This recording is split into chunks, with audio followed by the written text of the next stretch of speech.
but the Hebrew Bible, now I'm sure if you get a modern Yiddish Hebrew lexicon, it's going to be from right to left. It's going to start at the back of the book as we will look at it. All right? Our languages are, the Western languages stem from Greek and later from Latin. All Western languages, basically, the mother of those languages is Greek. So we have a lot of the English languages from the Greek and French, Scandinavian roots, Latin and Greek, some German and Russian. English is an extremely poor language as far a very, what they call a poverty-stricken language, so to speak. Very little of English is actually has its origin in the English culture. They were kind of like, I've used this before, ugh, you know, that was about it. They didn't say very much. They didn't. Their language was extremely limited. Greek language is extremely definite and has a tremendous vocabulary. The Hebrew language has a smaller vocabulary. We talked last week about the word davar and lego and laleo and reo. We looked at those three words for word in Greek, and they had one basically in Hebrew. There's actually more than one word. There is davar,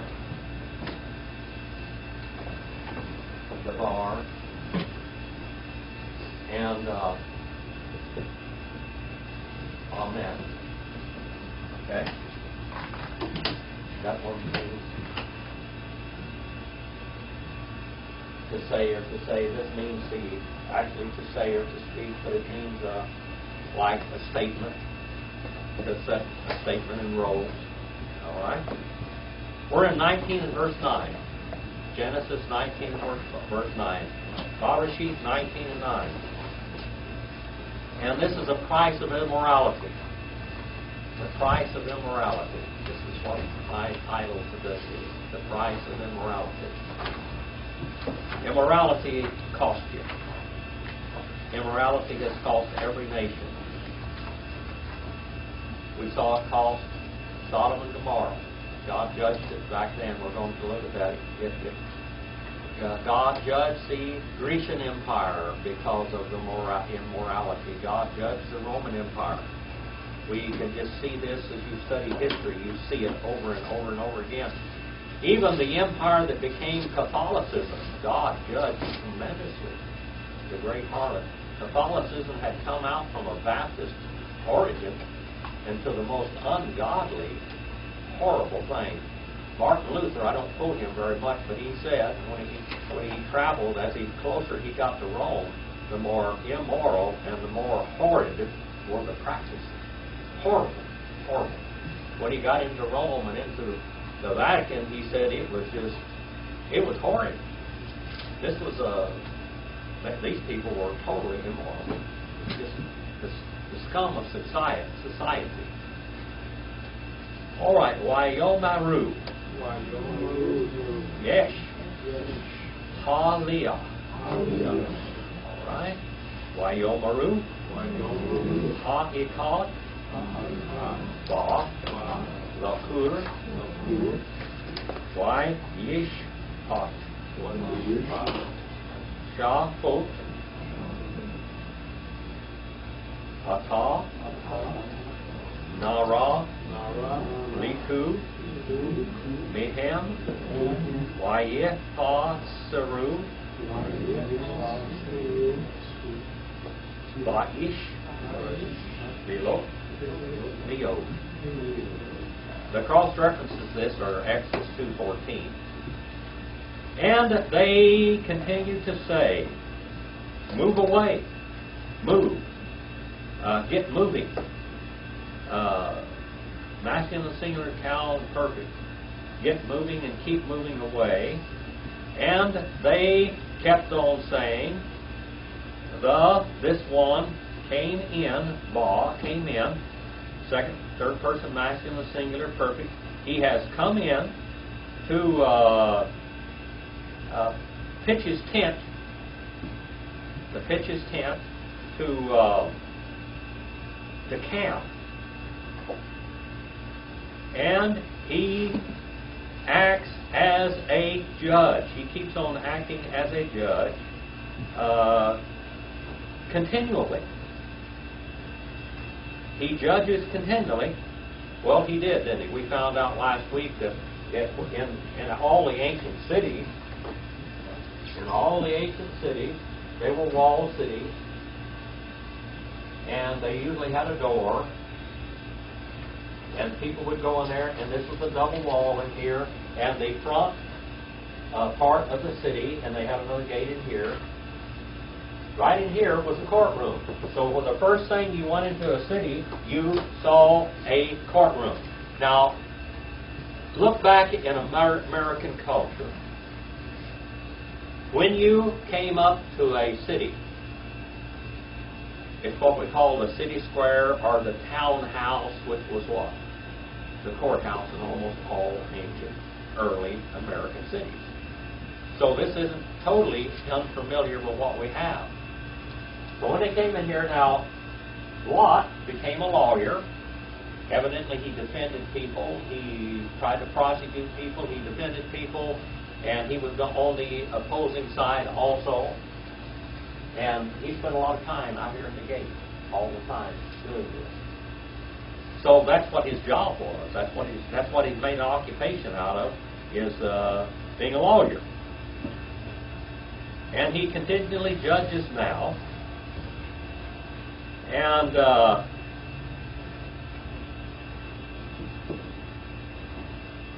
first person plural, Hifel, imperfect.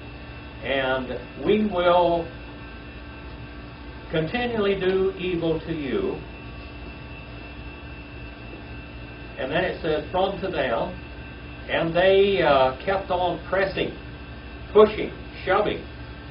They kept on pressing, pushing and shoving upon the man, upon Lot, exceedingly. Meod, say meod. Meod means exceedingly, a lot. Meod, the lot, upon Lot. See the word ba, the base in front of Lot there? That means upon Lot, or against Lot. And here we have Ba'ish, upon the men, all right, upon the man. They kept on pushing upon the man, upon Lot, exceedingly. And then we have the second part of it. Wagik Geshu, Lishbar,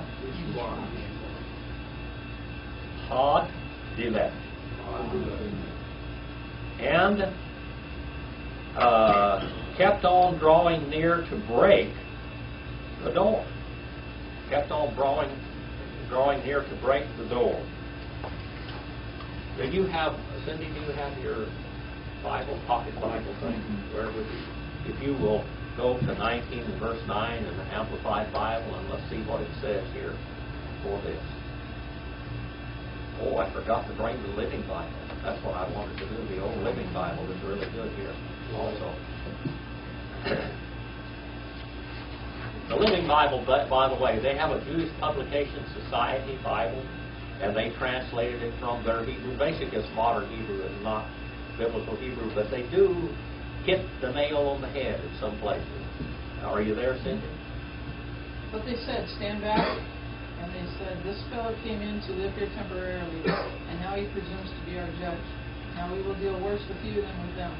So they rushed at and pressed violently against Lot and came close to breaking down the door. All right, that's exactly what it's saying in Hebrew. It's in the imperfect tense. Every time in perfect tense. They kept on screaming and hollering. What we have here is a brawl. It is a brawl. Okay? A brawl. Wayish lehu. Ha'anashim. Yep. Yadam. Why? Yahu. Why Yahu. Okay? Yep. Lot. Alihem. Ha. Ba. Yitah. Wiyet. Ha-Dilet. Sagaru. All right, well, let's go on and see the story. And they pushed out, threw out the men. They kept on throwing out the men. See that word et? Right there, et is a sign of what? What? Sign of direct object. The idea is extension or limitation of thought or verbal action. This is a powerful word. It's like what in Greek? Ace. When Cindy came here the first night, she saw all this stuff, and the students were answering me like that, and she said, "Oh boy, this is over my head." But you got it, didn't you? That's only been a year now. You know what you can do in just a year, in 6 months or whatever? Yadam. Their hands, and they kept on bringing on. All right, they kept on bringing on. Look at that third person masculine plural.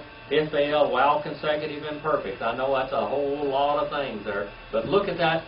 It is Hithel sim. It is wow, consecutive imperfect. That's the tense. Wow, consecutive imperfect. Imperfect tense. It just keeps on going on. Keeps on going on. And then we have the sign of direct object and lot. Now, what does lot mean? Remember what lot means? Lot. Dark. Secret. Hidden. That's what his name means. Well, I'll tell you one thing. His profession of faith was sure hidden, wasn't it? I can tell you that. His profession of faith was hidden. And then Alihem. Unto them in the house, Ha-ba-ba-yitah, into the house. What's the word? What's the root of that word house there? Remember? Bay. All right. It's a bay and a towel. Wiyet and Ha-dilet and the door they had shut. Third person, corporal, plural, cow, perfect. And the door they had shut. Now we have 19 and verse 11. 19 and verse 11. Well, these boys here are really bad, aren't they? These are men, old and young men alike, and they're wanting to fornicate. That's the whole thing. They're wanting to fornicate with these angels. And we went back to Genesis, the 6th chapter. Cindy, can you look up the Living Bible on that? Or do you have it may have a New Living. The Living Bible is real good right there. The Living Bible is real good. Yes. Is that not the Bible that Jehovah's Witnesses read from?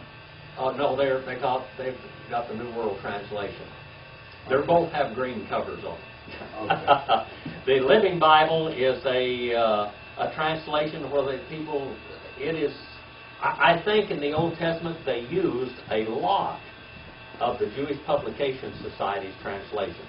Do you have it in the Living Bible? I have the New Living Translation. New Living Translation. Well, it's not as good as the Living Bible, but the New Living Genesis 6, 1 through 4 or 5. Okay, let's look at this. When the people began to multiply on the earth, and daughters were born to them, the sons of God saw the beautiful women and took any they wanted as their wives.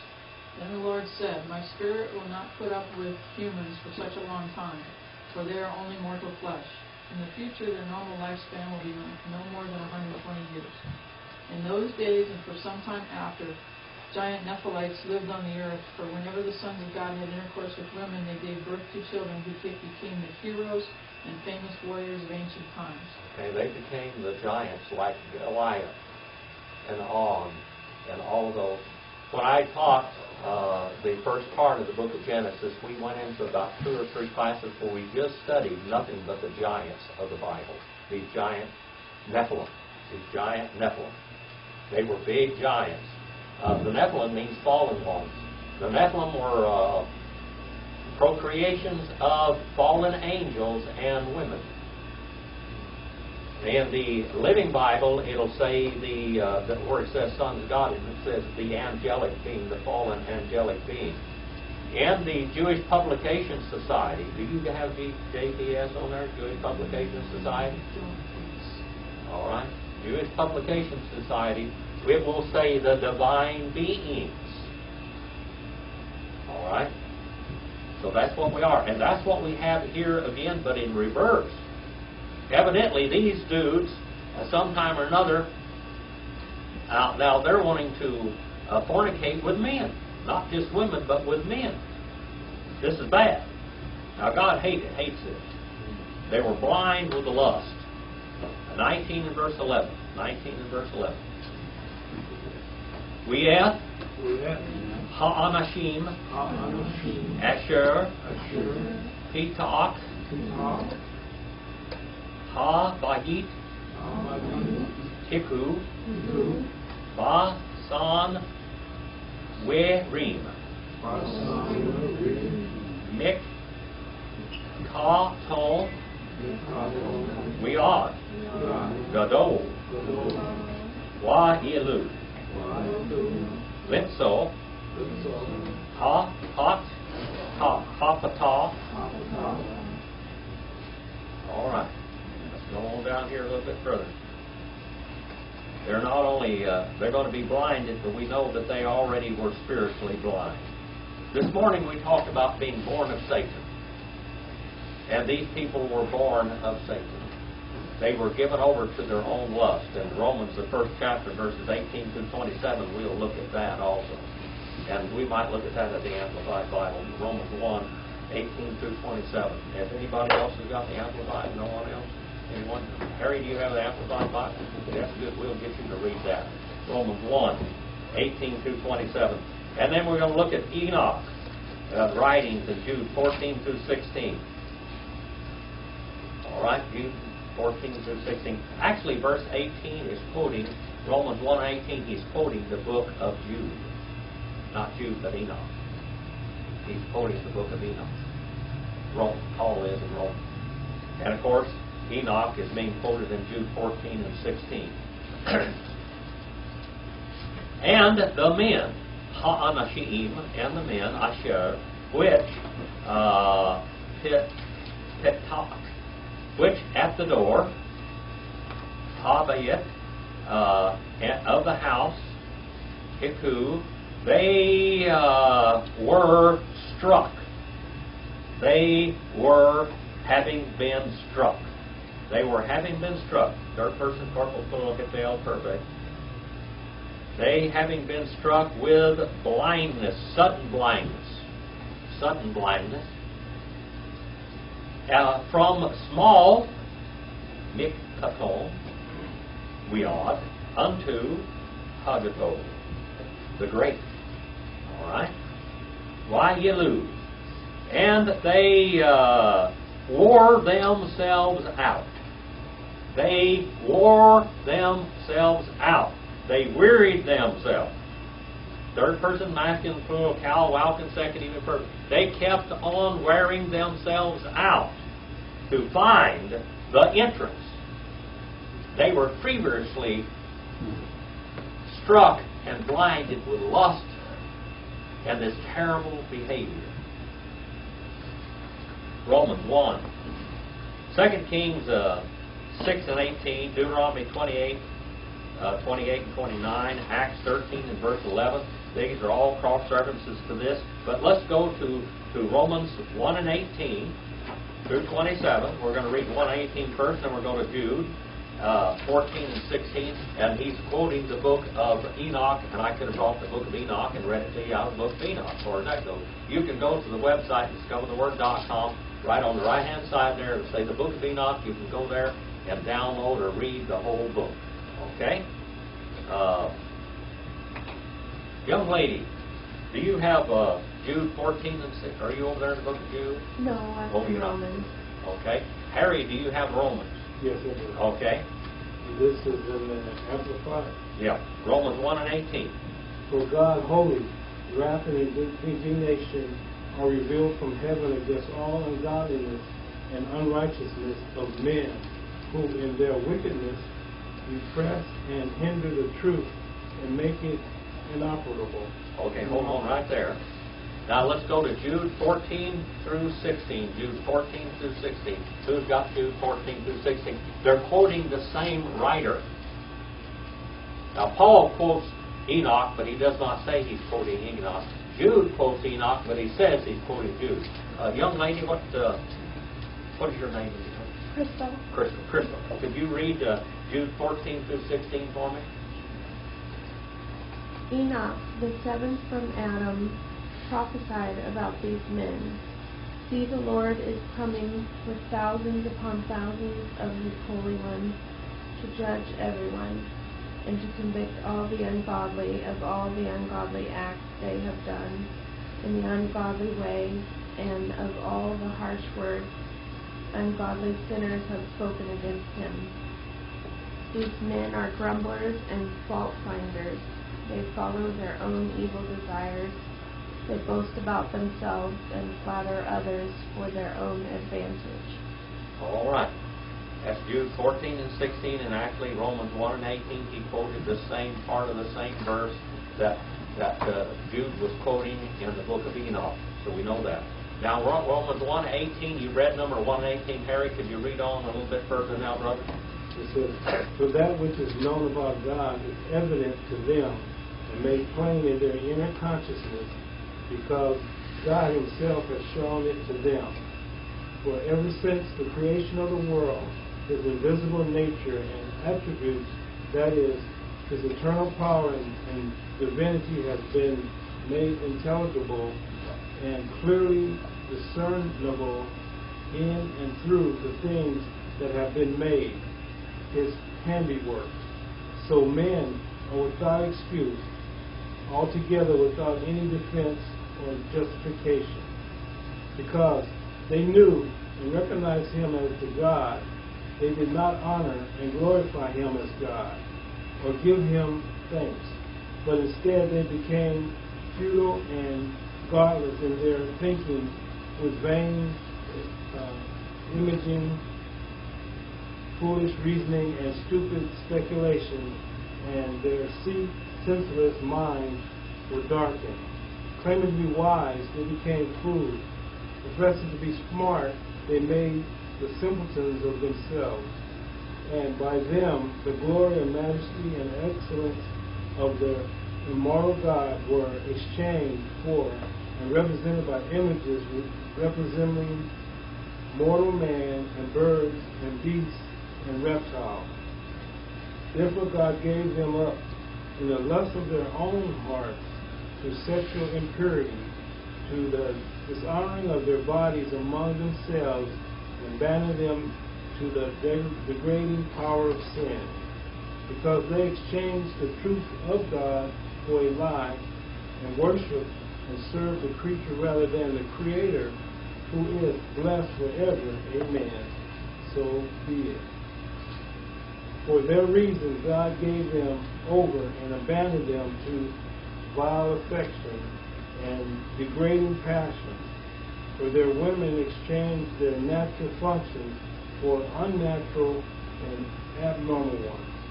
And the men also turned from natural relations with women and were set ablaze, burned out, consumed with lust for one another, men committing shameful acts with men, and suffering in their own bodies and personalities the inevitable consequences and penalties of their wrongdoing and going astray, which was their fitting retribution. All right. Now, evidently these people were born of Satan. They were born. There was no hope for them. They were damned. They were consumed by their own lust and damned.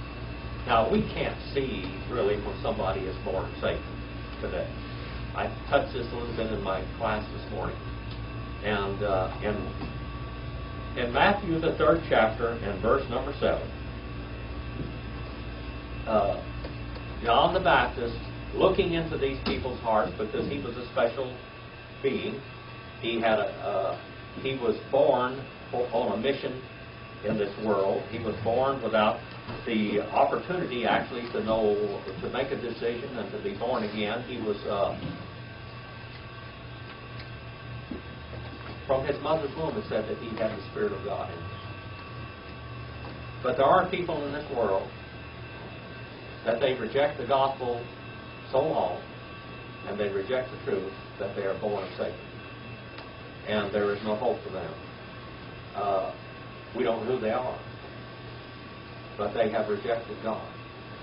And some of these people become homosexual.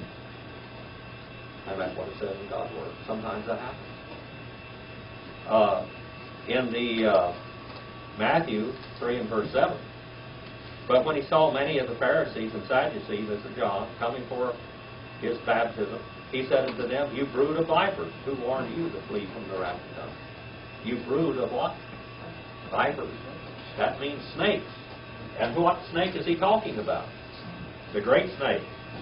The great snake. Acts the 16th chapter and verse 16. We're going to find one woman that was demon-possessed. She was demon-possessed. And she got loose from it. Acts 16 verse 16. Acts 16 verse 16.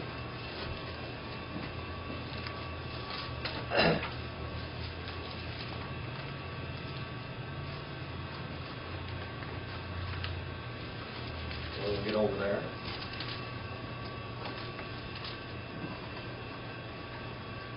Does anyone have a Greek Bible with you? Anyone have a Greek Bible with you? You have your Greek Bible? Do you have one, Cindy? Is it interlinear? Do you have an interlinear on that? No. I look at my Jewish Bible. You got what? Orthodox Jewish. The Orthodox Jewish Bible. Whatever that got. I'm not sure about that. No, I don't know. All right, Acts 16 verse 16. I just happened to open this back right up in the exactly right spot. I'm so used to opening this old book up.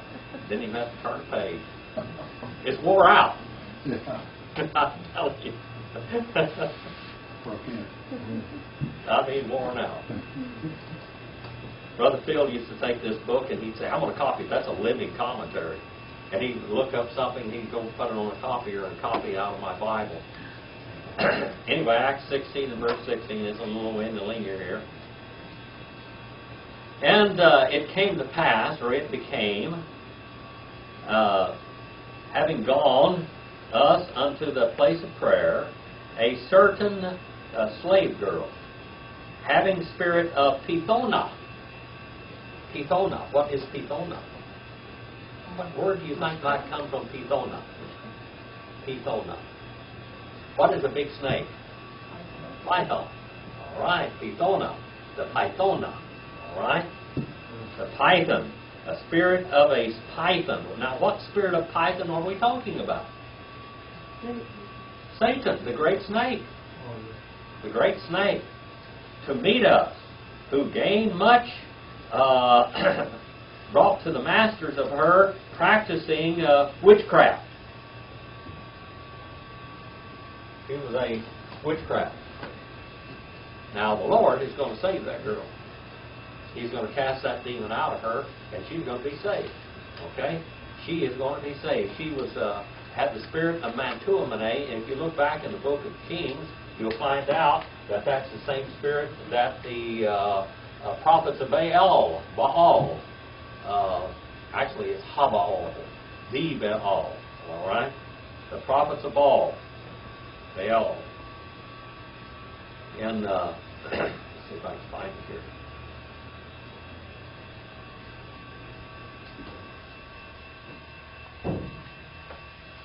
Well, 1 Kings 18, 28, 29. 1 Kings 18, 28, and verse 29. These are demon-possessed people. Demon-possessed people. Someone turn to 1 Kings 18, 28, 29. And we know that these people are going to be brought down to hell. Anyone over there? Brother, you over there? 1 Kings Roger? Second. Roger, are you over there, 1 Kings? 16. 1 Kings 18, 28, and 29. Okay. So they cried with a loud voice and cut themselves according to their custom with swords and lances until the blood gushed out of them. When midday was past, they raved. There's the word right there. They prophesied, they raved, the mantua mane. We get our word mantic behavior from that mantua mane. Mantic, when somebody's acting mantic, what are they doing? They're out of their gourd. They're out of their mind. They have lost it. They're out of their mind. This girl would go out of her mind with madness and she would prophesy. All right? And that's exactly what it's talking about. The spirit of divination, fortune telling. She went out of her mind. She was lost into the control of Satan. Now we find out that bunch over there, we had a special example of this girl getting saved in the New Testament that had this spirit of divination. And it took an act, a miracle of God to save her souls. Well, I'm going to tell you something. Anytime anybody's saved in this world, it's a miracle anyway. It's a miracle. It's a miracle. 19 and verse 11. Well, they were blinded with lust, the price of immorality and homosexuality. We chased that through the Bible, didn't we? Okay? 19 and verse 12 now. Wayomaru, Ha'anashim, El Lo, Ad, Mi, Laka, O, Shatan, Yuvanika, Yuvanitika, Wiko, Asher, Lika, Ba'er, Hotse, Men, Ha, Ma, Kom. The Bible just lets it all hang out sometimes. It just pours it on us. Some bad and the good. That's the way it does. And they kept on saying the men, Ha'anashim. All right? And they kept on saying the men unto Lot. They wouldn't shut up. They blinded. God had blinded them through the power of these angels. They had been blinded. They had been stopped in their lust. And they kept on saying unto them, Milaka, who to you here, son-in-law, and your son, and your daughter, and all which to you in city bring out from the place. All right, now let's go back and look at verse. Are you still open there to the Amplified Bible? Okay, let's read the Amplified Bible. 19, 10, 11, and 12. With the men, the angels reached out and pulled Lot into the house to them and shut the door after them. And they struck the men who were at the door of the house with blindness, from youth to the old men, so that they wearied themselves to find the door. And the two men asked Lot, have you any others here, sons-in-laws, or your daughters, or your sons, or your daughters? Whomever you have in the city, bring them out of this place. Get out of here. Something's going to happen. I remember reading a story about a lawyer called Moman Pruitt. He was a lawyer that became famous in Pauls Valley, Oklahoma, where my family lived. And Moman Pruitt, he went to two places in his life where he saw sin was so horrible that he believed that God was going to judge these places. Moman Pruitt was a very poor boy. He grew up, he was born right on a river, just about almost on, well, I believe maybe even on a river boat. And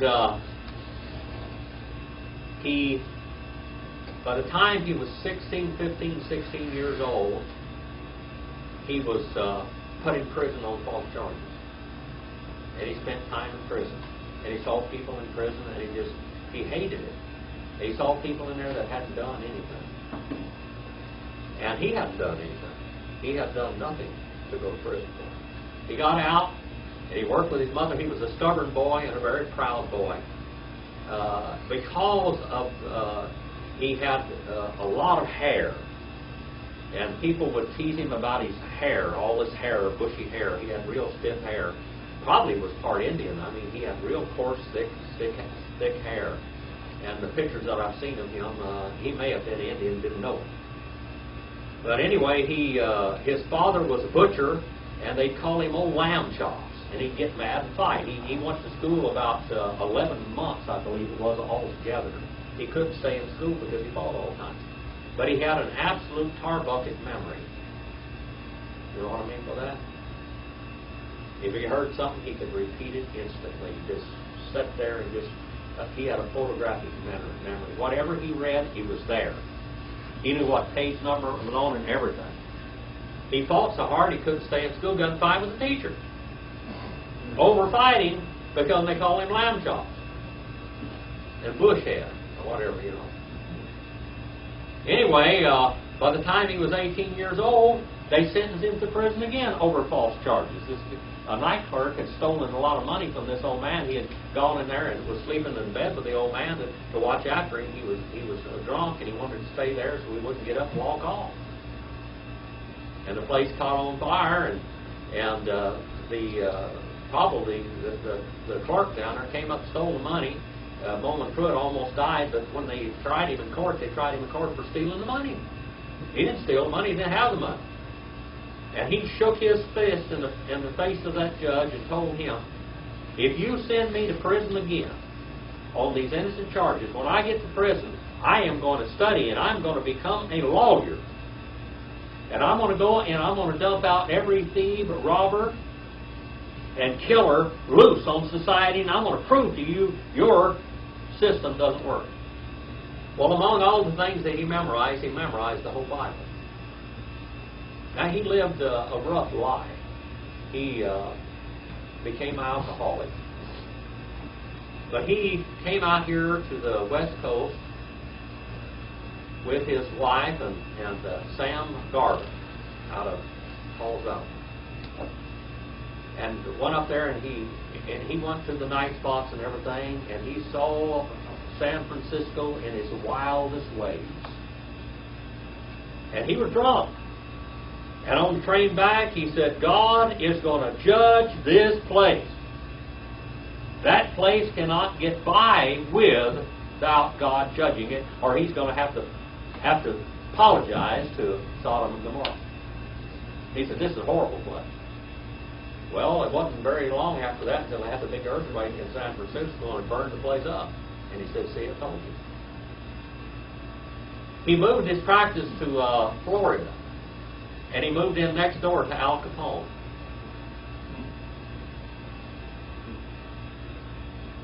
And he saw the corruption there, and he, in City Hall and all over down there, the payoffs and all of this going on all the time, it just made him sick. He said, Mama, he said, I want to go back home to Oklahoma. He said, I can't stand this anymore. I can't stand the corruption here. He said, God is going to strike this place and level this place. And she said, well, how do you think God's going to do it? He said, well, I told you about San Francisco, didn't I? God did it.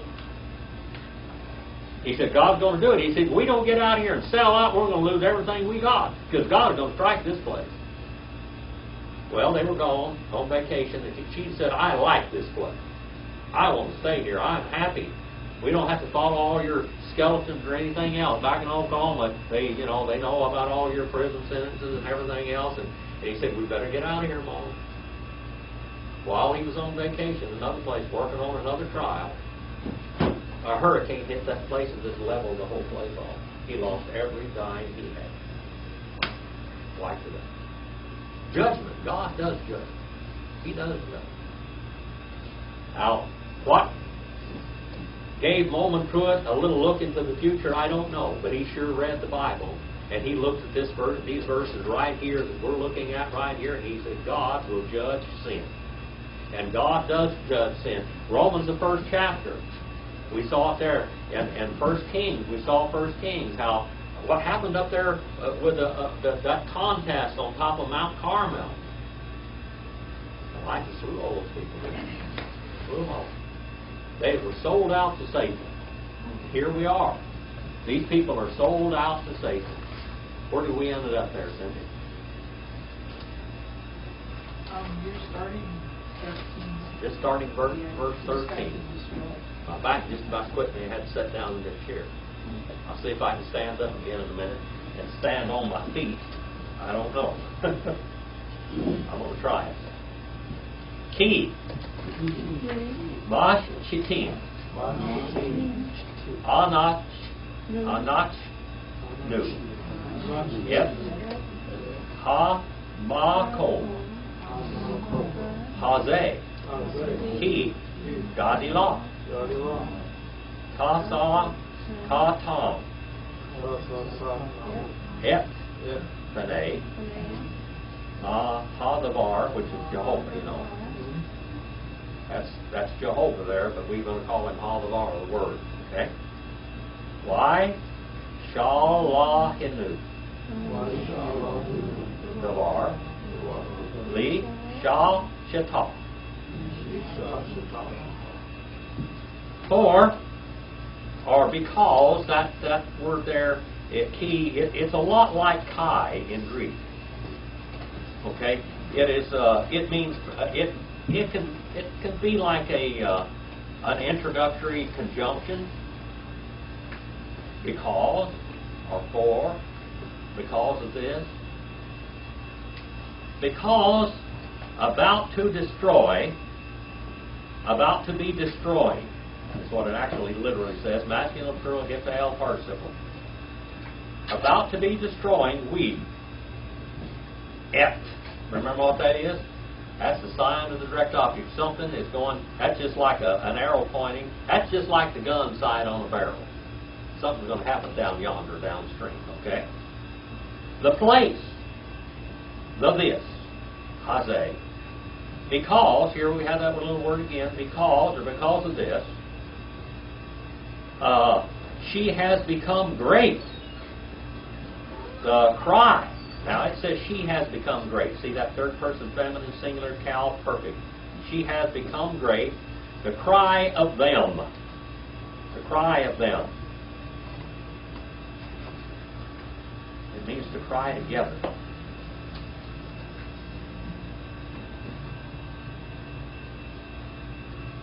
My face. Et. Unto my face. Jehovah. And he has sent us, Jehovah, to destroy her.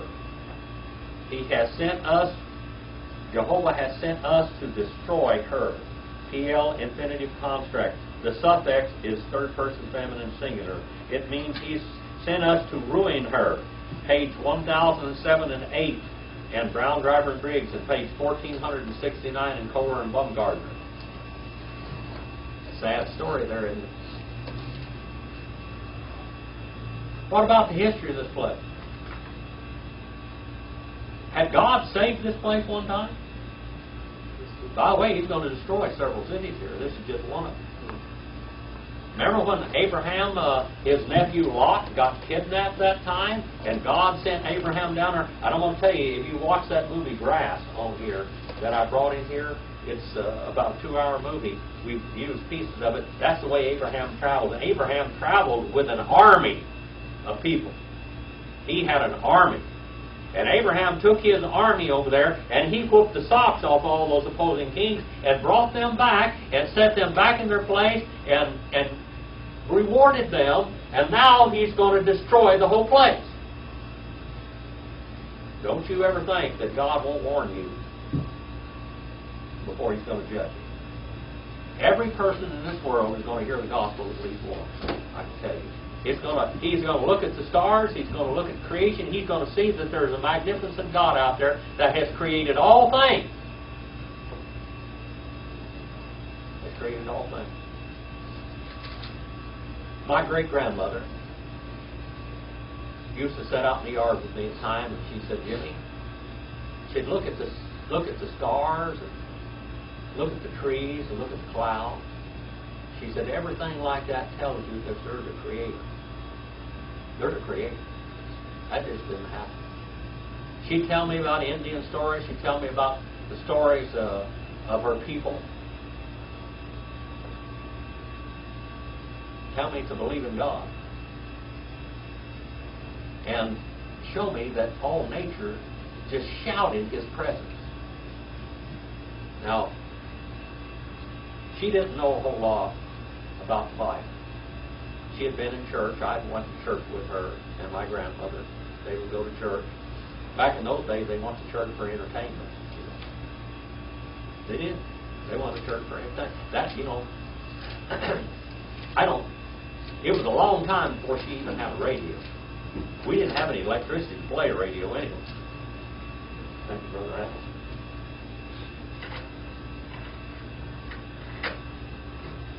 So people would go to churches for nothing else to be entertained and go do something. She heard some of the Word of God, and she applied it to all the natural things that she had seen. There were churches in Paul's Valley where she went, I'm sure, and heard the Word of God there. My great-great-great-grandfather built a church house and a schoolhouse and paid for the preacher and paid for the teachers to teach his children and to preach to his family because he thought it was very important to hear the Word of God. Something has got to counteract the evil in the world. And every parent should want his children to be spiritually educated to counteract what they got to face in the world every day. You have to go out there and face sin, man. You have to go face an ungodly world. You've got to go out there and deal with ungodly bosses. Be thankful when you got one. Brother Harry there, you know Walter Strickland. Oh, he said, that's a good man. And Sybil, his wife, they worked here. Walter was my student for a long time. Walter was a boss out for Boathouse Farms. He was one of the bosses for years and years out there at Boathouse Farms. Beautiful, beautiful personality, beautiful man. He dealt with a lot of people, and he dealt with them with honesty and with care. One time out in Valley Acres, when I moved out to Valley Acres, I was going to church here. I was teaching a Greek class here at that time, maybe Sunday school, I don't remember, probably just Greek at that time. There was a little girl that was riding down the street on a bicycle with her father. They were Hispanic. And I believe Walter's black, but he speaks Spanish, I'm sure. I'm sure he's fluent in Spanish. He had to be. And he's also part Indian. And so is his wife. Anyway, this boy, this young man fell off of his little girl got her foot caught in the chain on the bicycle. And it really hurt her back foot bad. Well, they were right in front of me, and the bicycle fell over, and she got skinned up, and her leg was all cut up and everything. And I stopped. And I said, can I do anything? Well, she was up there in Taft, and I said, where do you live? And he could hardly speak English. And I know a little bit of Spanish.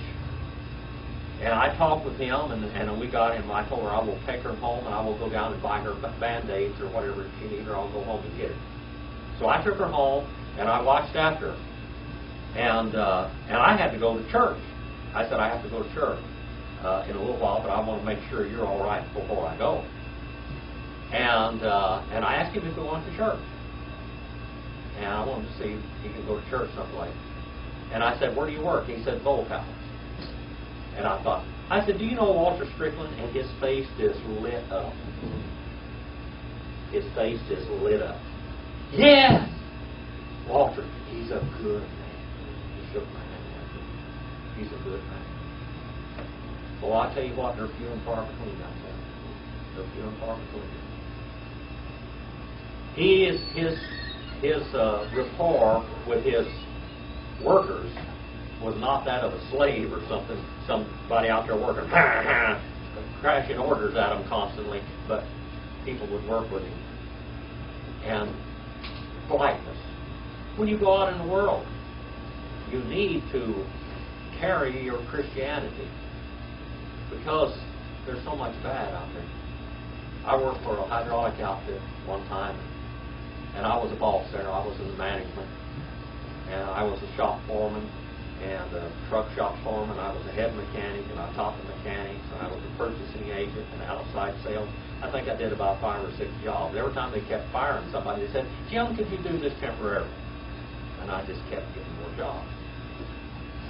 Well, I got hurt on that job pretty bad, and I still worked for a long time. I worked for quite a while, and my men, if we had jobs in there, I would work right with them. Even when I was in pain and everything back then, I had hurt my neck and my back, and I tore myself up pretty bad, my hand and everything else. But I would work with them. And I mean to tell you, if I asked them to work, they just go do it. Just like that, because I knew who I was. When they needed a raise, if they told me they needed a raise, they got a raise, because they did a good job.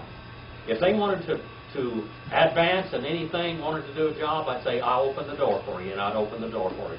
And I mean to tell you what, they would just worship me. And I could get them to do anything I wanted.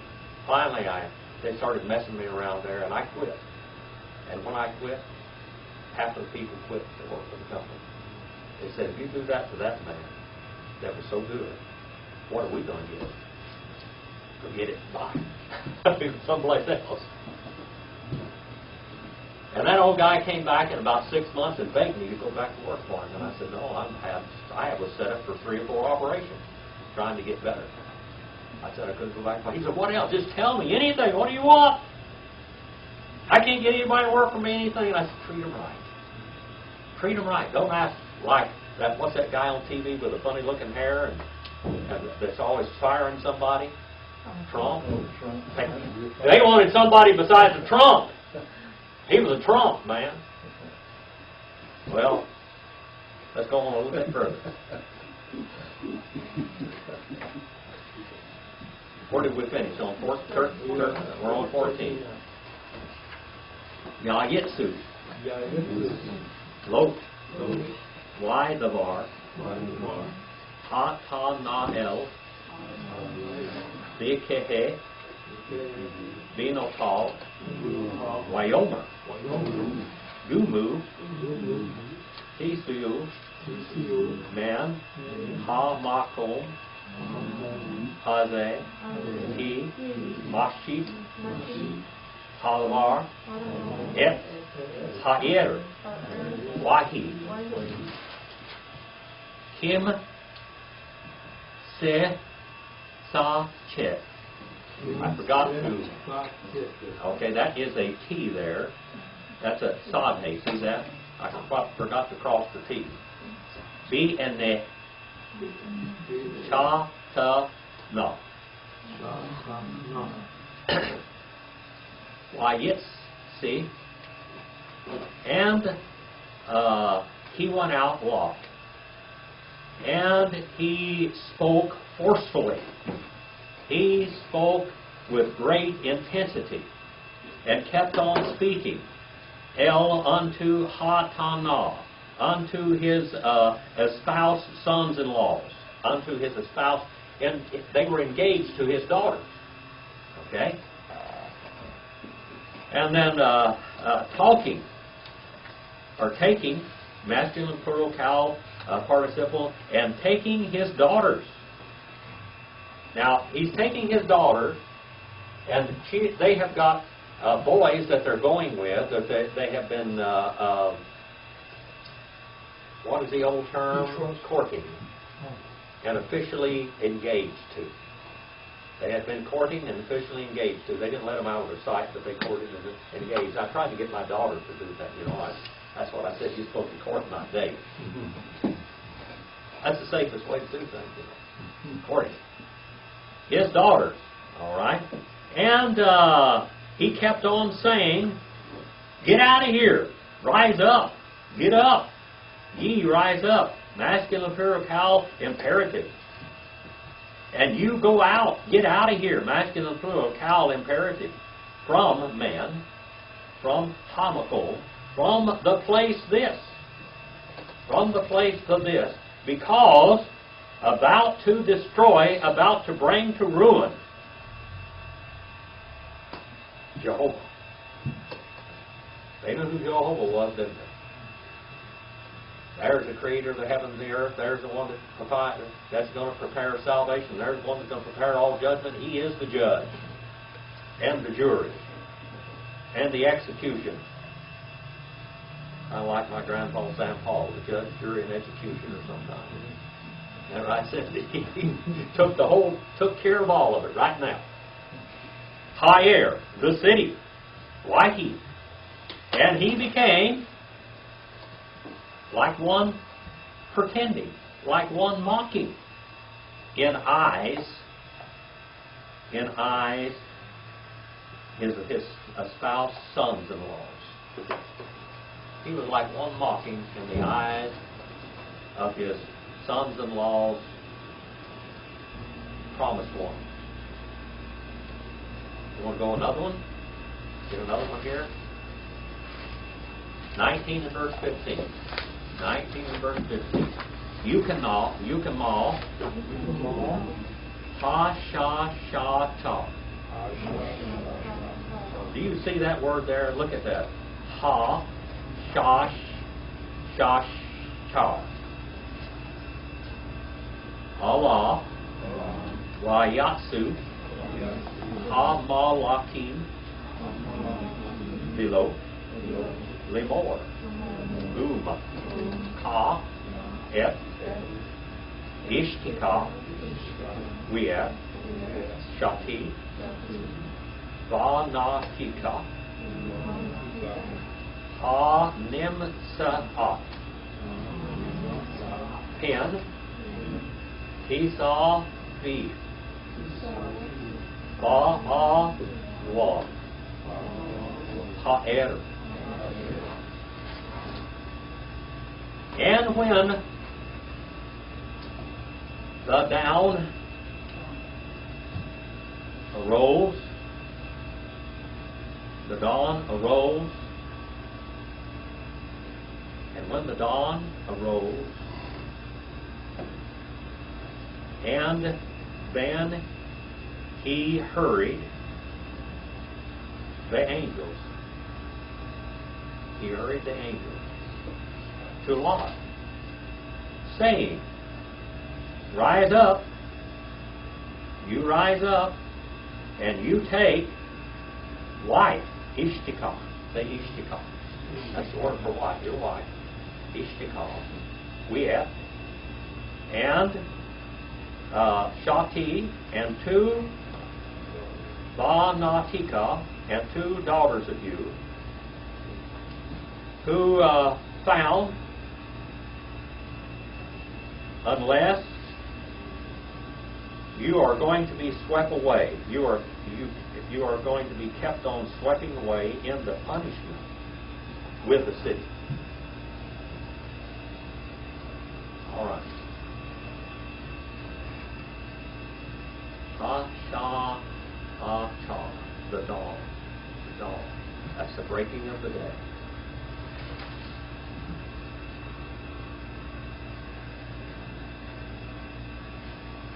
Wayit mama. Wayaha ziku. Ha nashim. Biyadao. Ubiyat, Ishto, Ubiyat, Shati, Beneath the Neto, Behemath Lot,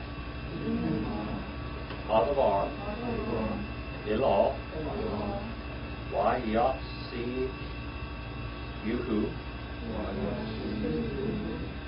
Wayani, Nihuts,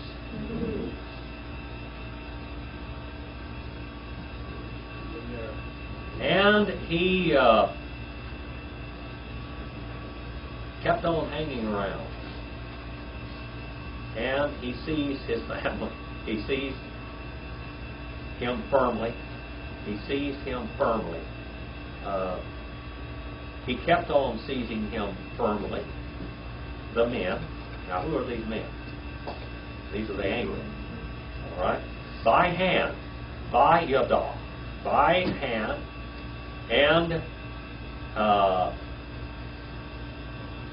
And by force, with great force, of his wife, and by hand $2. In other words, all of them, they grabbed them by great force. They weren't going to leave. They wouldn't leave. They had to drag them out of there. Had to drag them out. By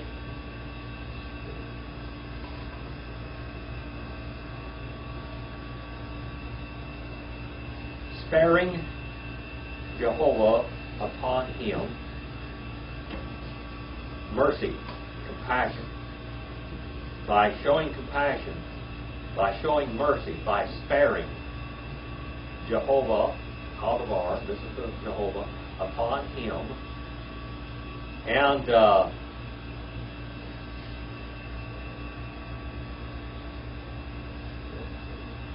he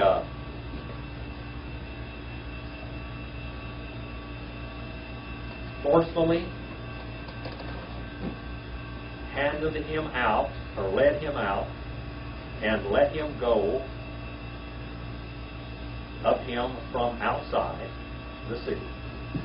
Now he took him out, he led him out with great force.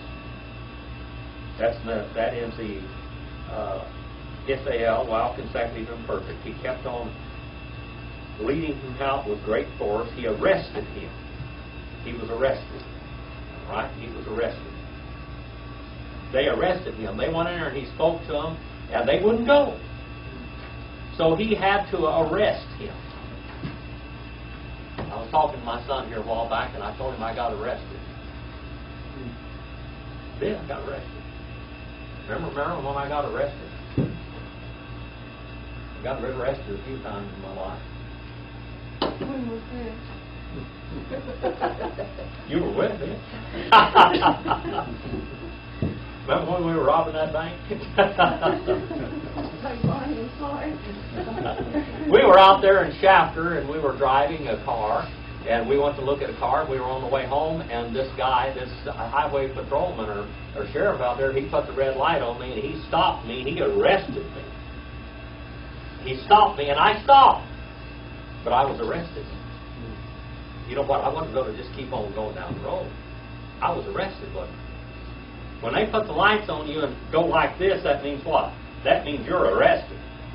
Now, when the angels went in there, they arrested Lot. But now they handcuffed him. They had to handcuff him and drag him out of that city. I was arrested. One time, when I was young, I was real dark when I was young. And I never ran around with too many white people in my life. I always ran around with my friends were mostly either black or Mexican, one or the other. And I was with these Mexican boys, and we were going down the road, and they pulled me over. I was in the car, and they pulled me over. They arrested me, and they said, "Where's your green card?" And I said, "Wait a minute." I said, I'm Indian. I'm not a Mexican. I'm Indian. I said, "Can't you tell that I don't even know how to speak Mexican?" No, these other guys, they didn't know how to speak Mexican very much either. They didn't speak their language very much. They arrested us. They patted me down and checked the car all out and everything else. And I had to give them my driver's license and all that. On there it said Indian. I said, "See there, I'm an Indian. I'm not a Mexican. I didn't come from Mexico. I'm here." I was arrested that time too. They didn't put handcuffs on me or anything, but I was stopped. I was arrested.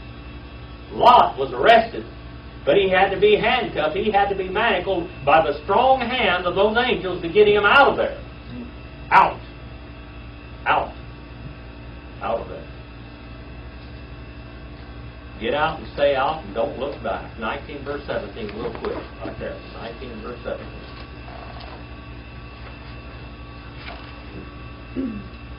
Wahi. He holds Sion. Otam. Hahu Sion. Wayomer. Himalet. All. Nafishika. All. Tabith. Acharika.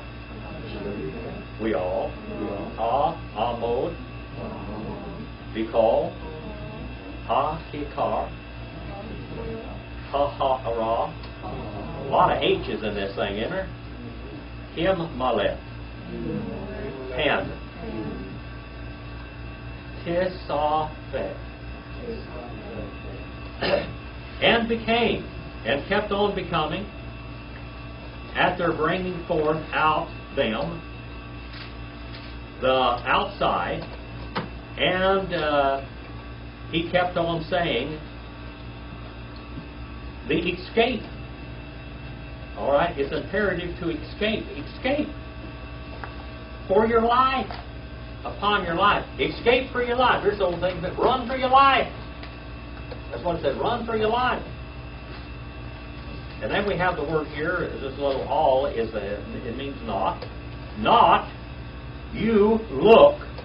Look at that, second person masculine. See, he's addressing every one of them. Don't any of you, each one of you, do not look. Do not look. Acharika, behind you, we all, and not, you stand, remain. Don't stop walking. Keep on moving. In all the circuit, ha-kikara, ha-kikar, that is. In all the circuit of the mountain, ha-ha-ara. Har is mountain. Har is mountain. Okay? That's the root of that word, har. And escaping, masculine singular, ithel imperative. Escaping, lest, that word pan there, lest, or unless, you be swept away. Lest you be swept away. All right? You know what? We don't have a whole lot left, do we?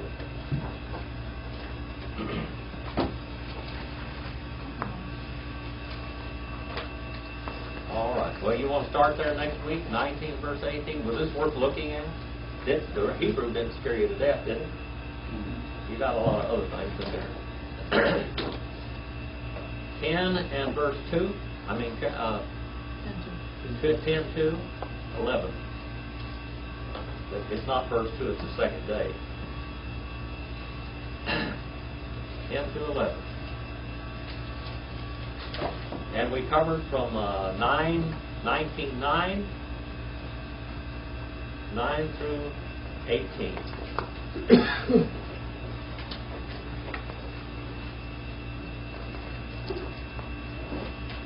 19:9 to 18.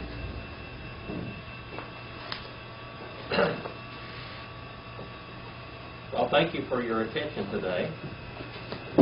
Go out and do something eternal. Do you have any questions before I turn you loose? Anything about this? Anything about it? No questions. You must have learned it all. I'll give you a test next week. All right. Lope. What does lope mean? Darkness. Secret. All right. Darkness, secret, hidden. All right. See, there you passed. All of you got an 8. You had all that down. Let's have word prayer and go out and do something eternal. Brother Roger, would you mind dismissing us in prayer tonight, brother? Father, thank you for the information that we obtained. Help us discern the meaning and how to apply it to our lives. Go with us as we depart from here. Guide us in your name and in Jesus' name.